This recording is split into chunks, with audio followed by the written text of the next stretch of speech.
Bonjour à tous et à tous ceux qui sont déjà connectés. Merci d'être parmi nous.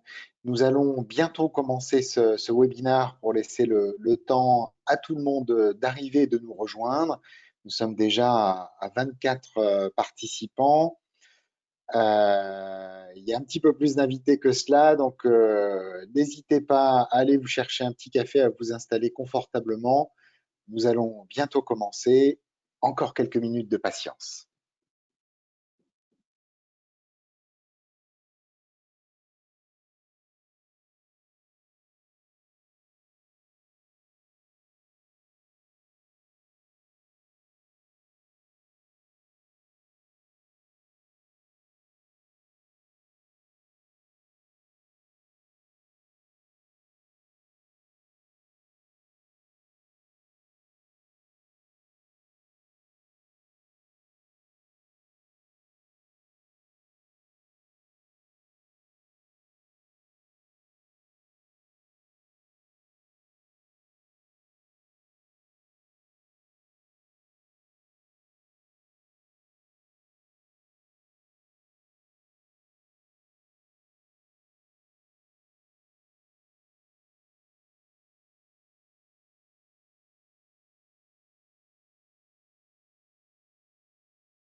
Alors, bonjour aux nouveaux arrivants. Encore quelques petites minutes de patience. Nous sommes déjà à près d'un tiers des inscrits qui nous ont rejoints. On va se laisser encore une petite minute 30, peut-être 2 minutes, et puis nous allons commencer ce webinaire. Bienvenue aux nouveaux arrivants. Installez-vous confortablement. Nous allons très bientôt commencer.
Rebonjour à tous et bienvenue aux derniers arrivants. Il est maintenant 11h05. Je vous propose de commencer ce webinaire sur les clés du succès du management en cette rentrée 2020. Pour vous souhaiter la bienvenue, déjà quelques recommandations. Mettez-vous dans un cadre, s'il vous plaît, confortable. Veuillez vous munir d'un bon café. Soyez avec nous à 100%. Ce qu'on va vous demander également, c'est de couper vos micros. Et vous avez en haut à droite de votre navigateur un accès à la console GoToWebinar et avec une option poser des questions.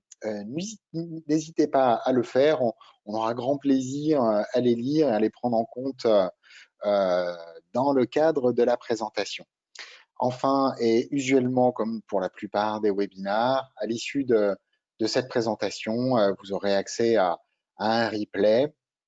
Donc voilà, soyez à 100% avec nous. Vous aurez accès au replay. Nous vous souhaitons à tous un très très bon webinaire et nous pouvons attaquer. Alors, je vous propose tout d'abord de nous présenter. Alors, j'ai la parole, je suis navré, Sophie, je vais commencer. Mon nom est Pierre Binet, je suis directeur général d'une entreprise qui s'appelle Référence DRH. Notre offre de valeur est d'être une alternative au CDI. Nous plaçons des dispositifs de DRH en temps partagé augmenté dans les PME et ETI en France. À toi, Sophie. Bonjour à tous, donc Sophie Clausel, je suis talent manager chez Fideris. Fideris, c'est un éditeur de logiciels spécialisé dans la gestion des talents. Notre expertise porte notamment sur la formation, le métier de la formation, la gestion des compétences, des entretiens, du recrutement. Voilà pour me présenter aussi brièvement. Pierre, à toi. Merci beaucoup, Sophie. Alors, l'agenda aujourd'hui, nous allons d'abord aborder le contexte. Pourquoi parler de tout cela et pourquoi le faire avec une société de DRH en temps partagé et une société de SIRH. Nous verrons ensuite les objectifs du webinaire. Nous abordons quelques bonnes pratiques RH. Ensuite, on rentrera dans une approche outils et façon de faire avec la gestion des compétences dans un SIRH. 2020, une vraie année où il y a besoin d'agilité, aborder aussi les nouvelles pratiques dans son SIRH et enfin les questions et les réponses. Alors pourquoi aborder ce sujet-là entre Fédéris et Référence DRH? Eh bien, il nous semble important d'avoir une approche de conception avec une approche DRH et aussi une approche outil pour être de bout en bout sur cette réflexion clé du management. Et pourquoi le faire maintenant? Eh bien, parce que la rentrée se prépare. Euh, les équipes ont repris la route de bureau, et on vient de vivre une année un petit peu particulière, voire très particulière avec le télétravail, avec la crise sanitaire. Donc, comment se mettre en position au cours de cette rentrée 2020 pour être plus efficace, plus pertinent et piloter ses ressources humaines avec un maximum d'efficacité. Dans les objectifs, ce que nous allons aborder aujourd'hui, c'est comment manager différemment et efficacement pour plus de performance. Les équipes aujourd'hui sont confrontées à une véritable incertitude, la société entière est confrontée à une véritable incertitude. Donc, comment aborder les attentes des managers, des collaborateurs et des dirigeants? Comment décliner ça au niveau du pilotage des compétences de vos collaborateurs et être dans une approche simple, simplifier la gestion de vos talents et penser à développer l'employabilité à long terme de vos salariés en vue d'améliorer la compétitivité de votre entreprise. Alors, piloter la performance à distance pour entrer dans le vif du sujet. Déjà, le premier sujet sur 2020, le constat que l'on peut partager, c'est que nous n'avons pas télétravaillé pendant le confinement et pendant une partie de l'été. Nous avons travaillé de chez nous pendant une crise.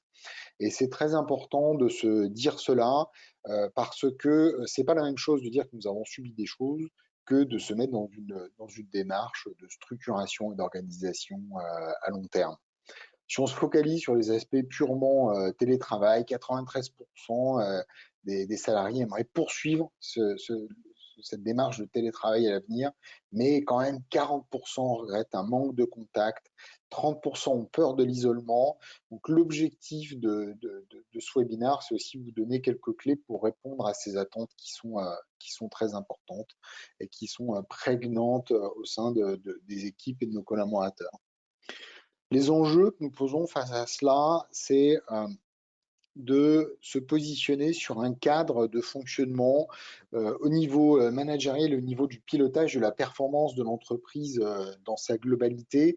Et encore une fois, se poser la vraie question des attentes des différentes catégories de personnes dans l'entreprise, que ce soit les managers, les collaborateurs et le ou les dirigeants. C'est important dans une démarche de pilotage de l'entreprise et des ressources humaines d'utiliser tout fait exogène comme une opportunité, comme un élément stimulant dans la façon de travailler. Pourquoi? Parce que nous pensons très fort chez Référence DRH qu'il faut être dans l'action.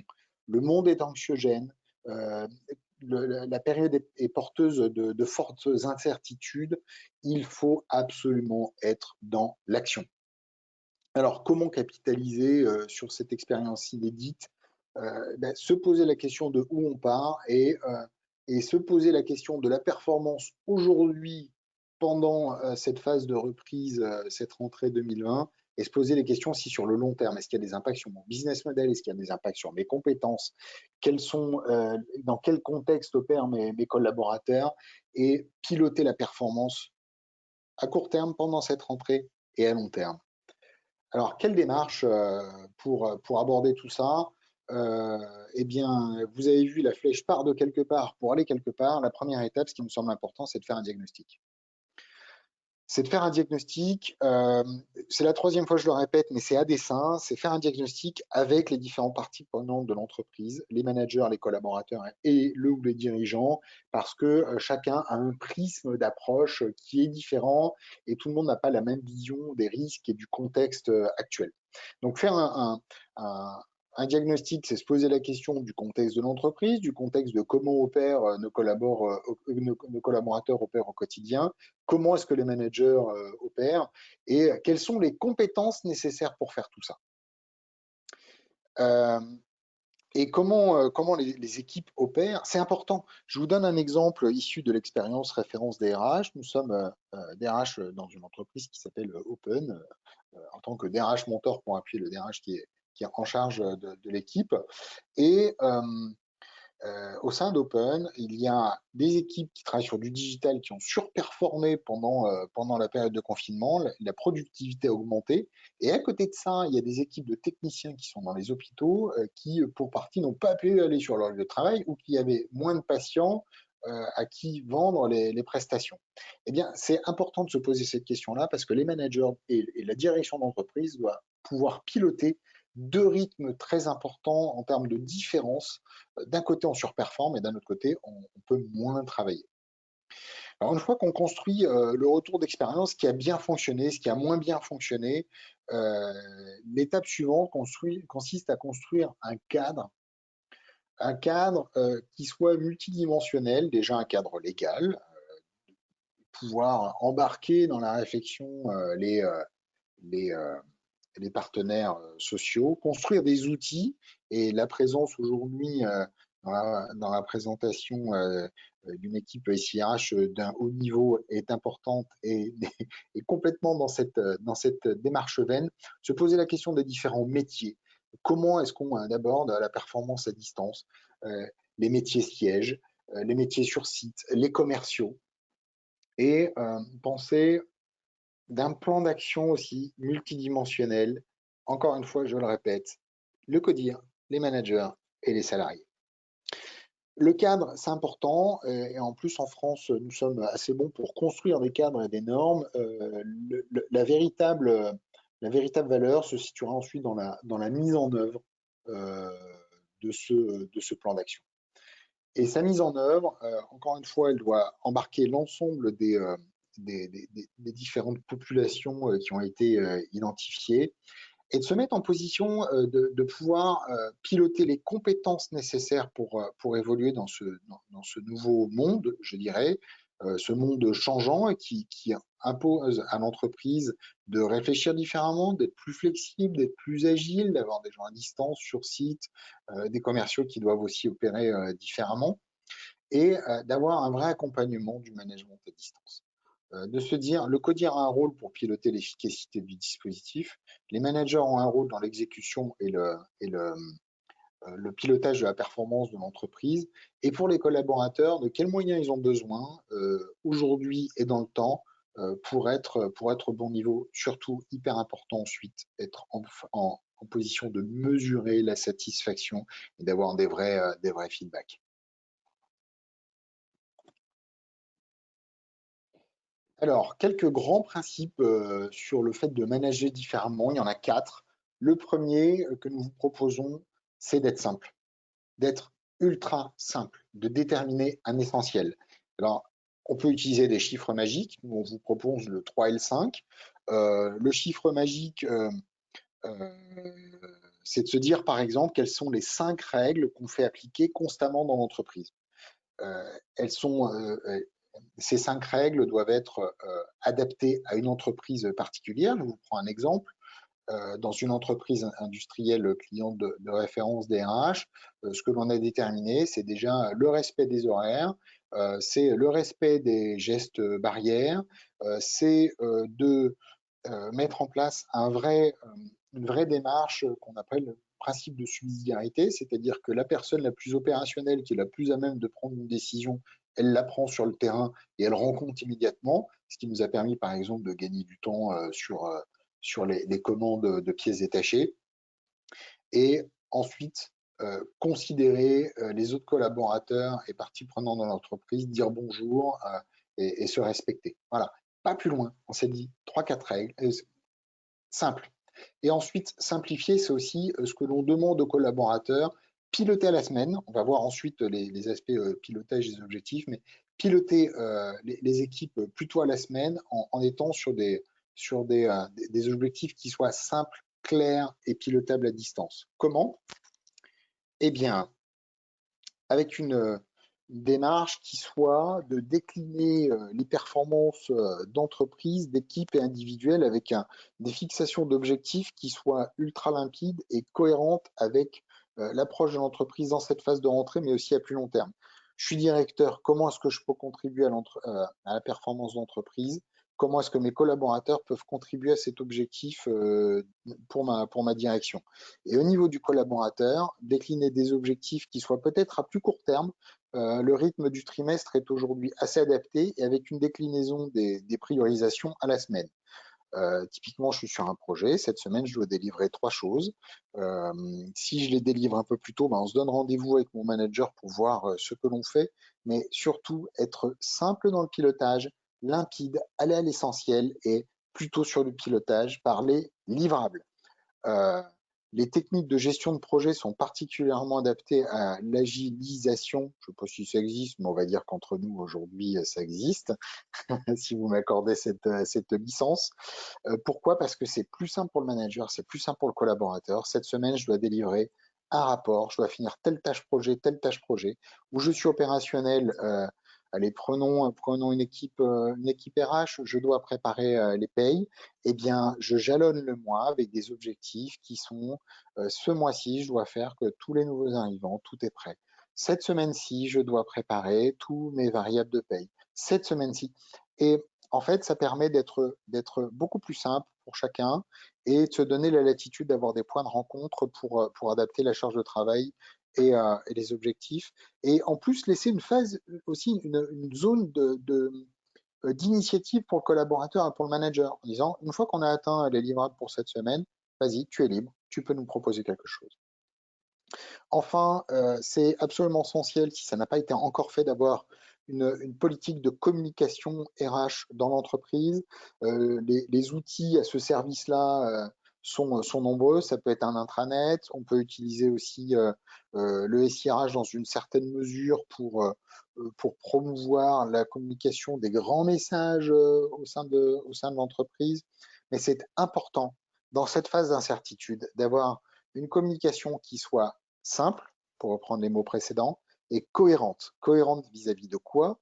Mon business model, la performance d'entreprise et les valeurs.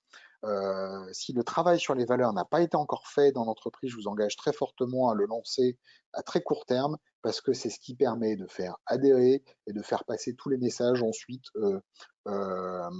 vis-à-vis des collaborateurs quand on est d'accord sur les valeurs, les solutions techniques de gestion et du quotidien et d'éventuelles frictions avec les collaborateurs sont nettement facilitées. Alors, on a parlé en tout début de présentation des attentes des collaborateurs vis-à-vis de relations humaines quand on travaille à distance, 40%. Le contexte d'opération des collaborateurs aujourd'hui, on a parlé du télétravail, mais pas que. On peut avoir plusieurs situations entre des équipes au siège, des commerciaux sur le terrain, des gens qui télétravaillent alors qu'ils ne télétravaillaient pas. Donc avoir des équipes qui sont disséminées un peu partout. On a parlé de comment être plus efficace dans la gestion de la performance de l'entreprise avec des objectifs plus simples, un pilotage à la semaine. Une fois qu'on a fait tout ça, eh bien, la dimension humaine n'est pas encore adressée. Et moi, ce que je vous propose aujourd'hui, c'est de l'adresser en tant qu'objectif, en tant que tel. J'ai un objectif cette semaine, c'est de m'assurer que mes équipes vont bien, qu'elles se sentent bien dans l'équipe. Et pour ça, il y a des outils. Et d'ailleurs, l'aspect humain peut parfaitement faire partie des objectifs des managers pour toutes les semaines. C'est un objectif récurrent. Nous sommes des animaux sociaux. Nous avons besoin de nous parler les uns les autres. Nous avons besoin de signes de reconnaissance. Nous avons besoin de ressentir que nous faisons partie d'un groupe.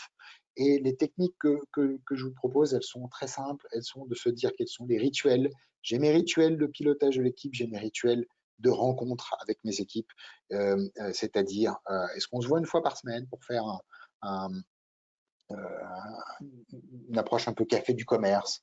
Est-ce que j'appelle mes collaborateurs un par un?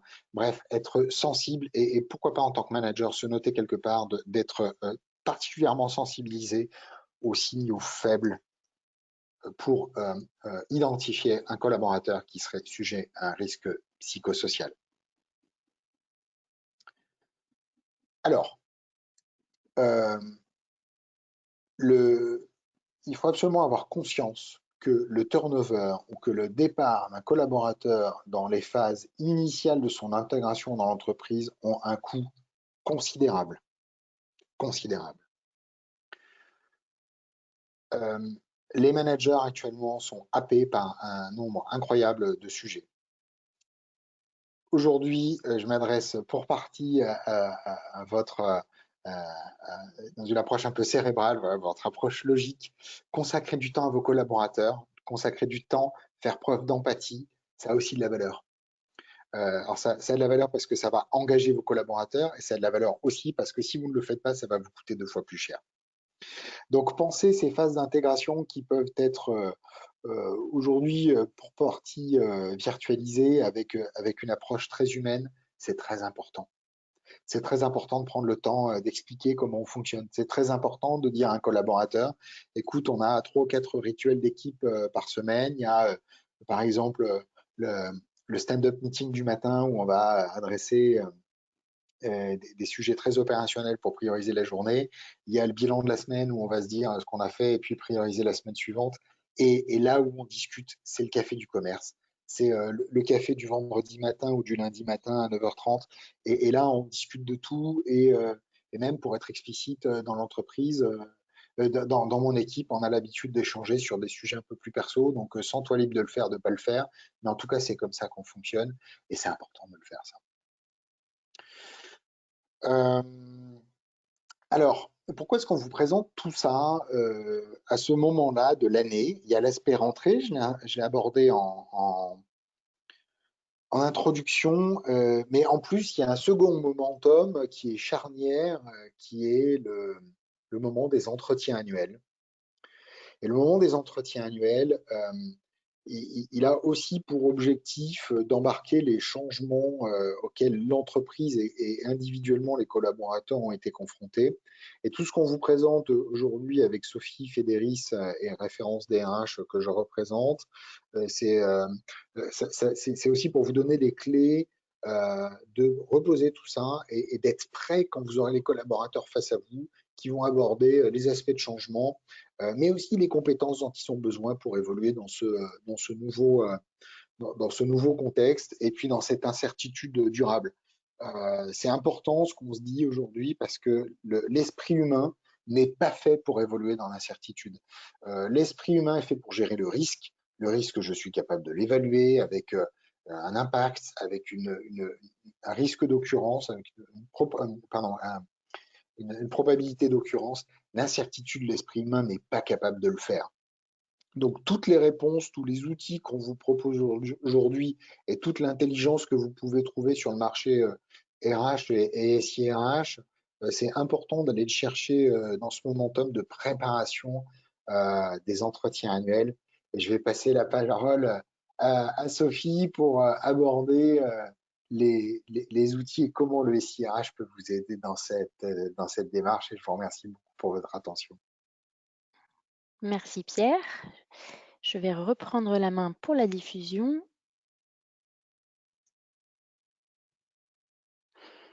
OK.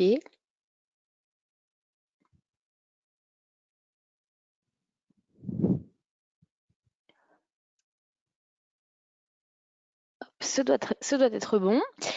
Alors, nous avons vu avec Pierre les principes de management à faire évoluer pour être agile. Maintenant, ce qui nous intéressera aussi dans un second temps, ça va être de réfléchir aux différents outils qui peuvent être utiles aussi pour une gestion agile de la performance.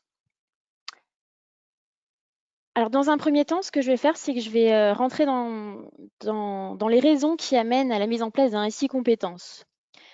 Côté RH, avoir un outil gérant les compétences, c'est déjà pouvoir construire et nourrir des référentiels communs qui vont pouvoir être utilisés par tous les acteurs qu'on souhaitera identifier, qui seront dynamiques, qui seront évolutifs, qui lieront les informations entre elles pour que les choses puissent avancer progressivement en toute automatisation.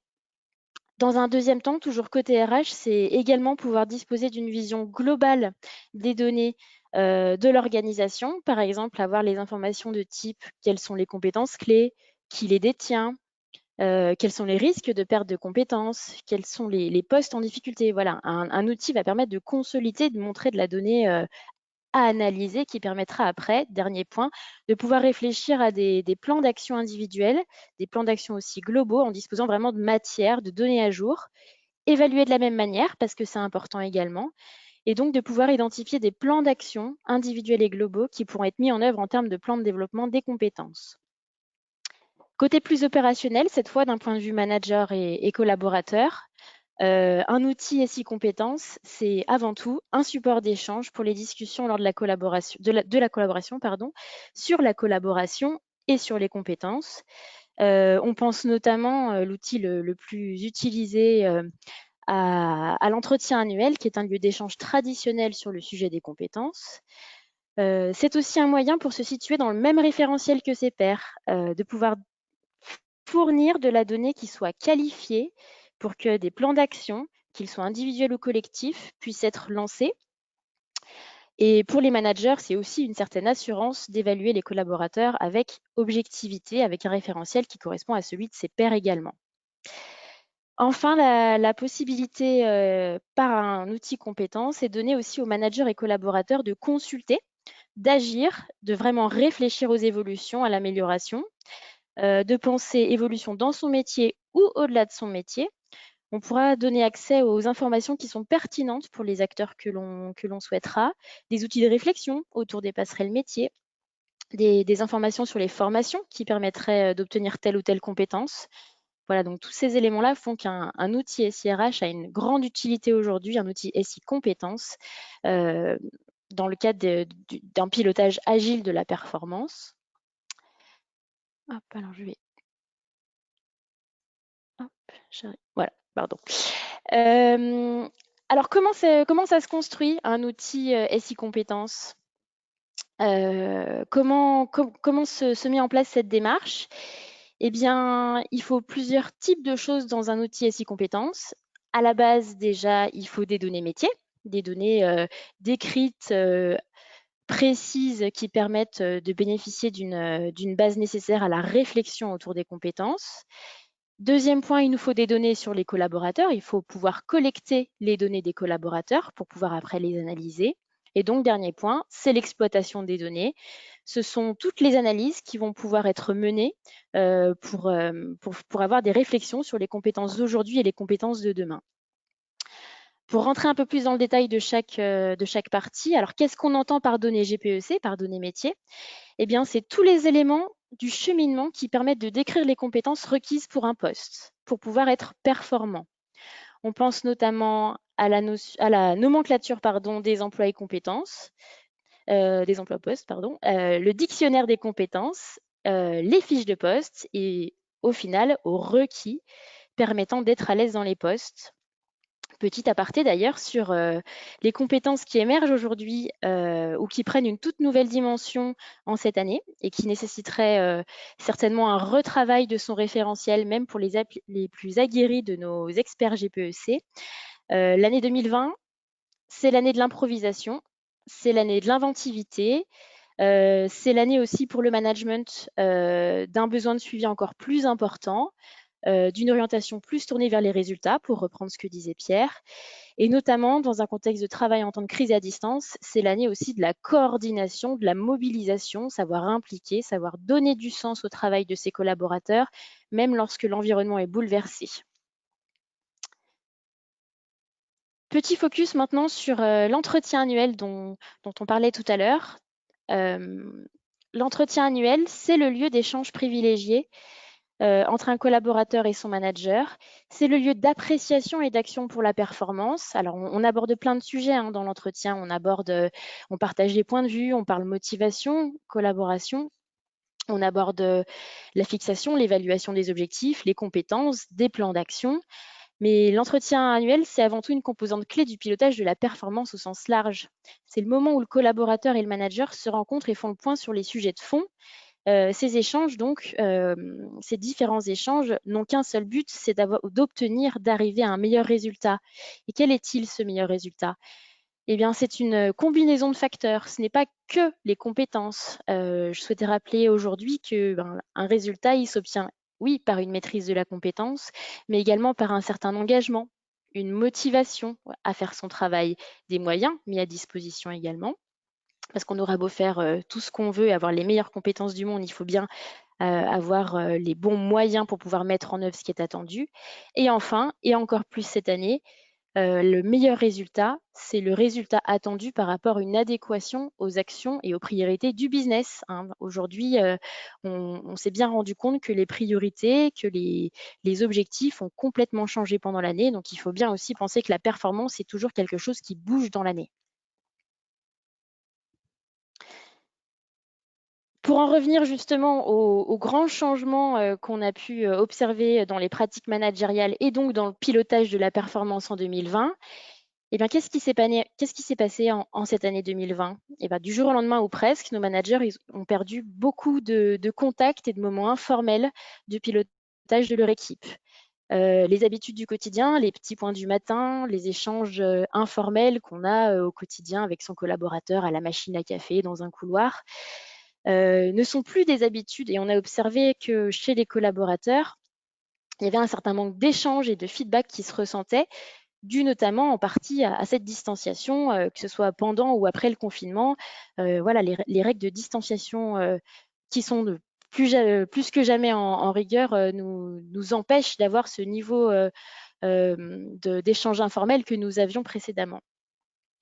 Ceci combiné à l'impression vraiment de naviguer à vue pour certains collaborateurs, d'être toujours dans l'urgence, d'avoir l'impression que les objectifs deviennent complètement obsolètes, que les priorités changent. Il semble devenir assez difficile pour les collaborateurs d'avoir une ligne directrice à suivre.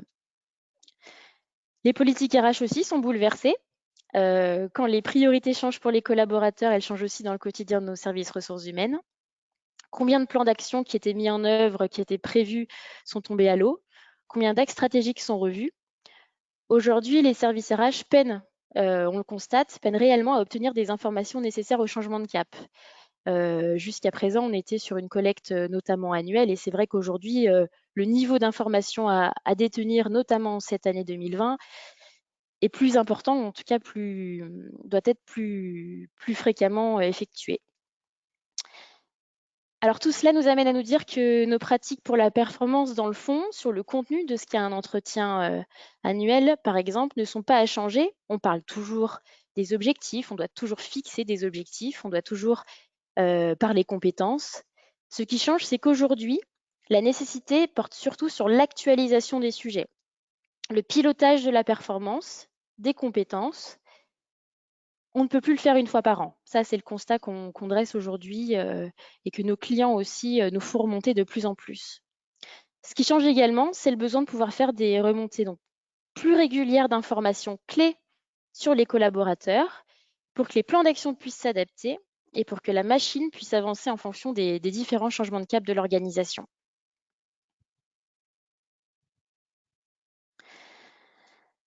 Alors, on s'est posé du coup cette question. Est-ce que le feedback régulier peut être la clé du pilotage agile? En rendant possible aux collaborateurs et aux managers de se voir plus régulièrement pour échanger sur les priorités, les objectifs ou la collaboration, on identifie un certain nombre d'impacts, en tout cas de pistes d'amélioration qui peuvent vraiment agir dans la collaboration et dans le pilotage de la performance. Déjà côté collaborateur, pour se remobiliser, pour reprendre confiance dans un environnement qui bouge énormément ou tout simplement pour exposer ces problématiques inédites, on se rend compte que des feedbacks plus réguliers peuvent vraiment apporter ce geste, enfin cette remobilisation dont on a besoin.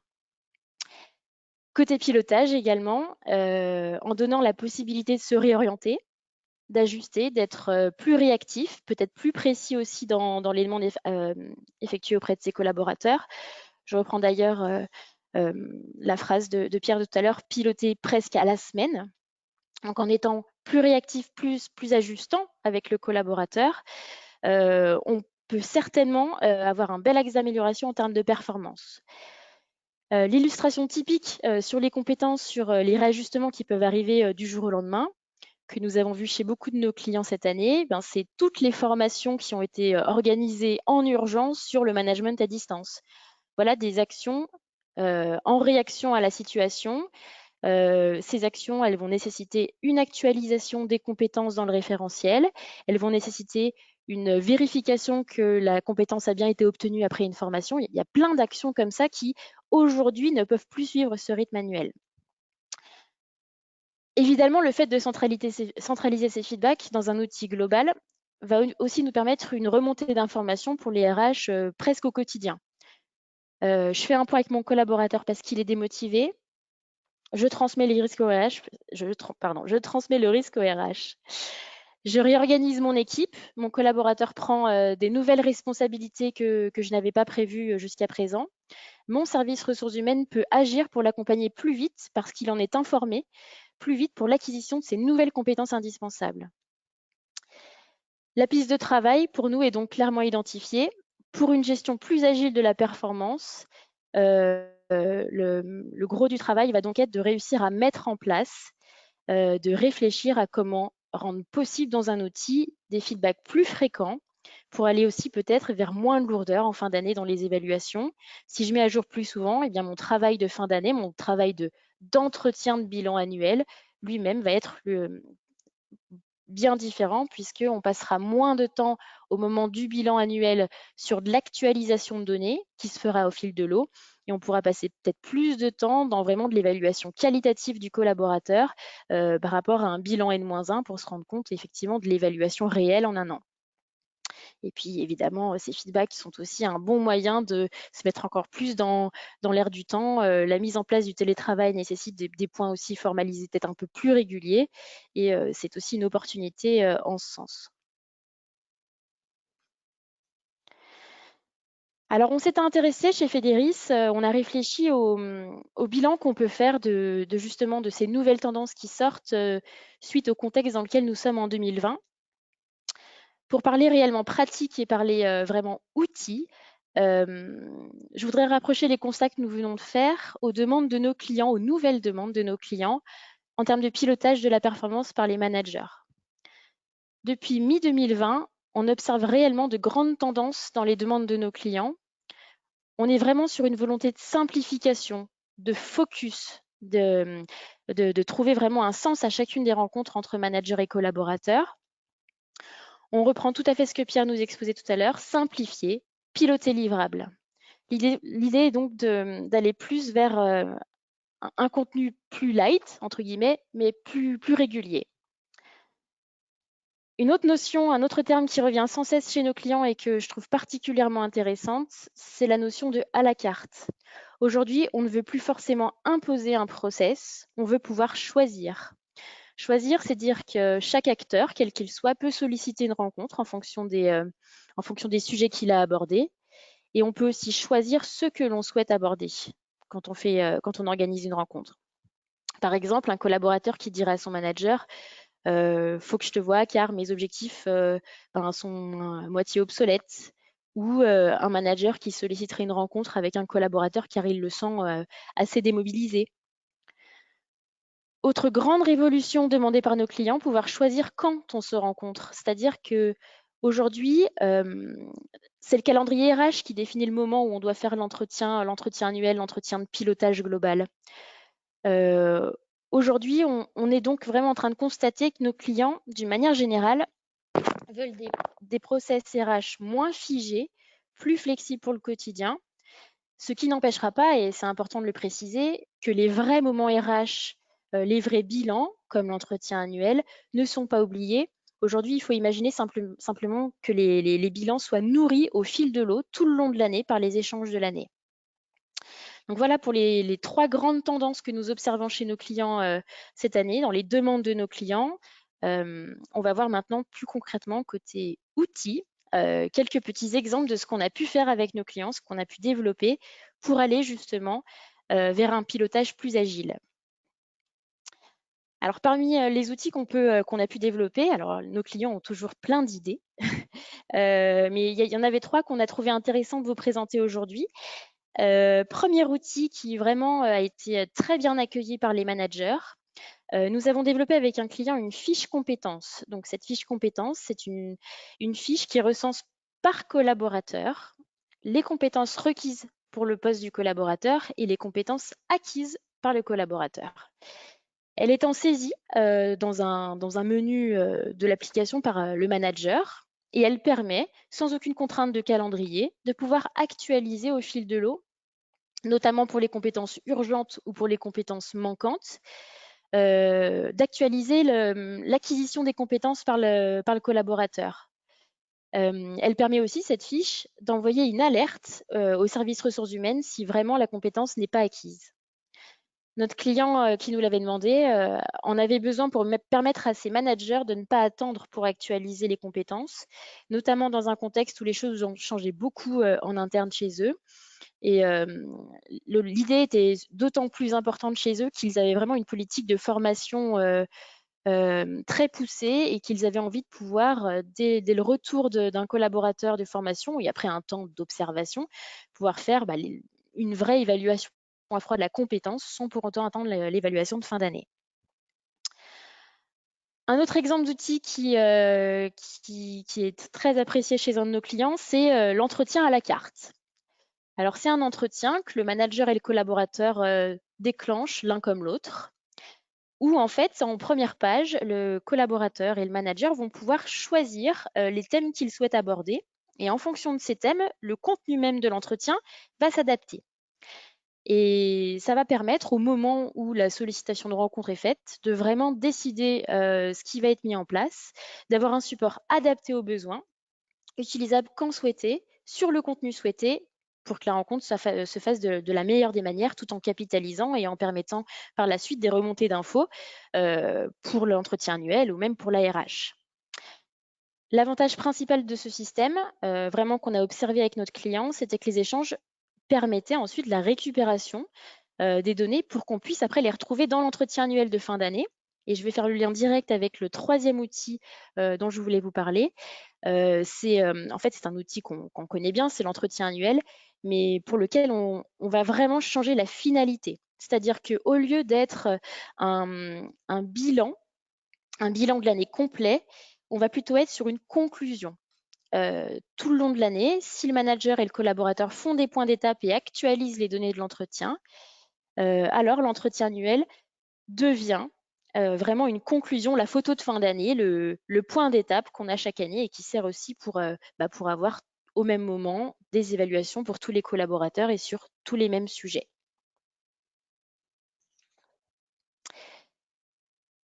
Voilà pour ces quelques illustrations, ces pistes de réflexion pour des outils plus agiles et plus performants. Nous allons maintenant pouvoir répondre à vos questions. Je vais aller consulter les différentes questions que vous avez pu nous poser et puis Pierre et moi prendrons la parole en fonction des sujets.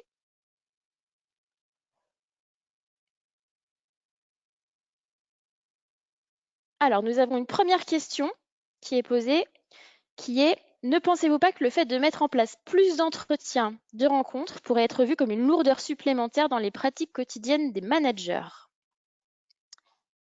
Alors, j'ai envie de vous dire non. J'ai envie de vous dire non, puisque les rencontres sont choisies et elles permettent d'actualiser progressivement les contenus. Donc, on n'est pas sur un entretien contrainte, on est sur un entretien entretien outil d'aide au pilotage. Dès lors que le manager y voit son intérêt et que le collaborateur peut y voir son intérêt aussi, je pense qu'il va plutôt permettre de ne pas attendre et donc de se retrouver avec des données et des échanges de qualité sur des informations de qualité. Après, ça, c'est aussi mon point de vue parce que j'ai tendance à dire que tout ce qui est saisi à un instant T permet après d'avoir une vision on va dire, plus synthétisée en fin d'année. Aujourd'hui, on a vraiment des retours de nos clients qui nous disent que l'entretien annuel est trop long et qu'il faut trouver forcément des moyens pour aller vers plus de simplicité. Donc pour moi, pour répondre à la question, le temps passé dans des points d'étape intermédiaires, c'est plus un critère d'efficacité, de précision, plutôt qu'une lourdeur. Est-ce qu'on aurait J'ai- d'autres?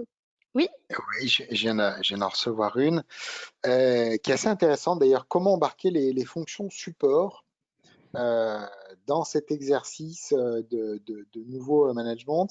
C'est vrai que c'est une bonne question parce que les opérationnels sont confrontés à tout type de contraintes et pour autant, les fonctions support peuvent être considérées comme étant dans un cadre un peu plus confortable, ce qui n'est pas forcément le cas, mais bon, c'est vrai que la perception peut être celle-là. Et en fait, la réponse que j'ai envie d'apporter, c'est déjà de passer par les mêmes étapes de simplification, d'avoir des objectifs très courts à la semaine, de flexibilisation, d'agilité et de se mettre. Alors, il y a longtemps, quand j'étais en école de commerce, peut-être que certains d'entre vous l'ont aussi vécu, on parlait de se mettre dans les fonctions internes en mode client-service. Pourquoi pas, pourquoi pas. Mais là, ce qu'on propose, nous, c'est d'aller au-delà et de vraiment collaborer avec les fonctions opérationnelles. Comment? Ben, pourquoi pas déjà d'avoir une liste des propositions de services. Je prends un exemple très précis pour les RH. Cher manager, tu es en train de préparer tes objectifs annuels. On te propose une façon plus flexible de le faire. Ben, comment je peux t'aider? Est-ce que je peux m'asseoir à côté de toi et te challenger sur la bonne logique, la bonne cohérence d'ensemble entre les objectifs de la direction et les objectifs individuels? Est-ce que je peux t'aider à avoir une bonne vision de la trajectoire, notamment des rémunérations des collaborateurs? Est-ce que je peux t'aider? Voilà, comment est-ce que je peux être à côté de toi et comment est-ce que je peux être à côté de toi au bon moment et avec la bonne flexibilité qui est que euh, tous les managers n'ont pas le même besoin. Et si je me mets en mode à la carte et au bon rythme pour le manager, et ben je pense que les fonctions de support peuvent être avoir une autre image dans l'entreprise et se mettre dans cette même dynamique. Et même au-delà de ça, d'ailleurs pour illustrer cette démarche, l'un de nos clients, plutôt une boîte, enfin, dans une entreprise industrielle, où ils avaient une vision quand même des fonctions support euh, qui étaient en décalage de ce qu'eux vivaient.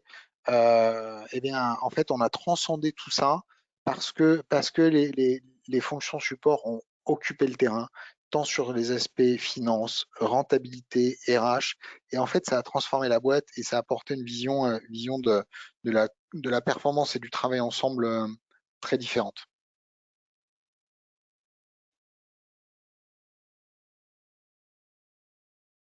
Ok, merci Pierre. Nous voyons que l'heure tourne, on devait finir à 11h45. Juste pour terminer avec notre présentation, sachez que si vous avez des questions sur le contenu de ce webinaire ou si vous souhaitez nous contacter, vous avez directement ici nos contacts. N'hésitez pas à nous faire part de vos questions, de préférence par mail. Voilà. J'espère que vous avez trouvé dans ce webinaire un contenu qui vous a intéressé.